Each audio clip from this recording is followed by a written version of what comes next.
Matt, it's now the 20th anniversary of Good Will Hunting. You won the Oscar for writing that. I remember seeing it 20 years ago, and I was telling your friend Ben this. Is like I watched it, I went, I don't work hard enough. These are young guys who are in it. They wrote it. They got it made. I mean, that's really people taking advantage of their opportunities. Do you look back at it and say that script that deserved an Oscar, or now do you go, I could have written that better? 20 years later, I could have written a better script. No, we put absolutely everything we had and we were into that script, and I've never thought about rewriting it. I don't think you should, but you're the artist. No, I hope not. I mean, I think that was that time in our lives, and it really was we started writing it. Ben was 20 and I was 22. And first of all, you go to hell. Well, but it was 5 years. It came out when I was 27 and he was 25, and so it really just dominated our whole kind of the beginning of our adult lives. Were completely dominated by trying to get that movie made. What does that film mean to you now? It means a lot. It's deeply personal. I mean, because it's all tied in with how our lives, the trajectory of our careers, completely changed. And now it's 20 years later, it was such a positive thing, and now to look back and know that Robin got this horrific degenerative brain disease and lost his life, and Elliott Smith, who wrote that beautiful music and those songs, is gone as well, and now with the revelations about Harvey, and knowing that there were women who were really being traumatized, by the person who financed the movie, it's weird because it collides with all these incredibly positive feelings. Like Ben and I have these careers 20 years later that we're so grateful for, and our privileges, they're not, you got to keep working at it. It's, if people stop going to the movies, then I'm out of a job, and it's really that simple. And so it's all just tied up, and all these kind of heavy feelings kind of collide with each other.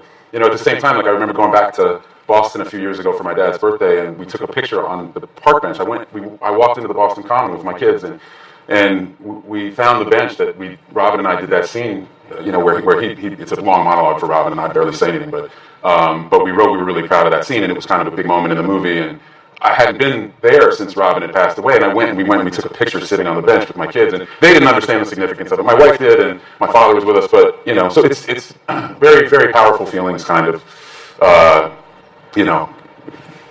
Conflicting and colliding with each other. Well, thank you for the movie. It's absolutely beautiful. Thank you. And moving it in. Still beautiful. Thank you. Well, it was all downhill from there.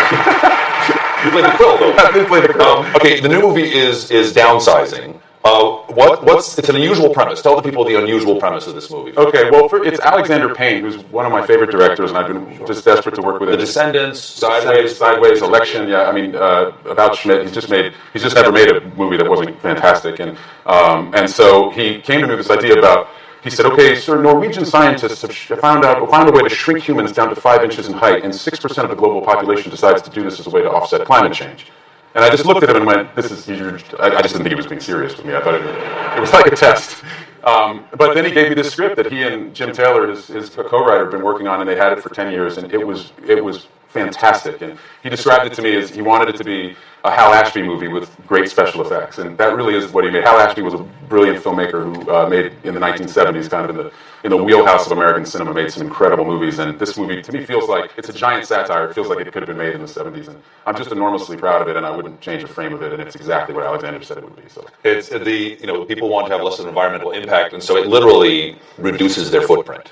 Well, they're only about this tall. Yeah, and a lot of people start to go for it. They say it's because they want to do their part, but it's actually because they realize that they can consume more, right? So if you're for less, right? So if you're 5 inches, you can have the equivalent of a 6,000 square foot house and 2 acres for the size of your desk. Right. And if you have $50,000 in savings, you have $10 million.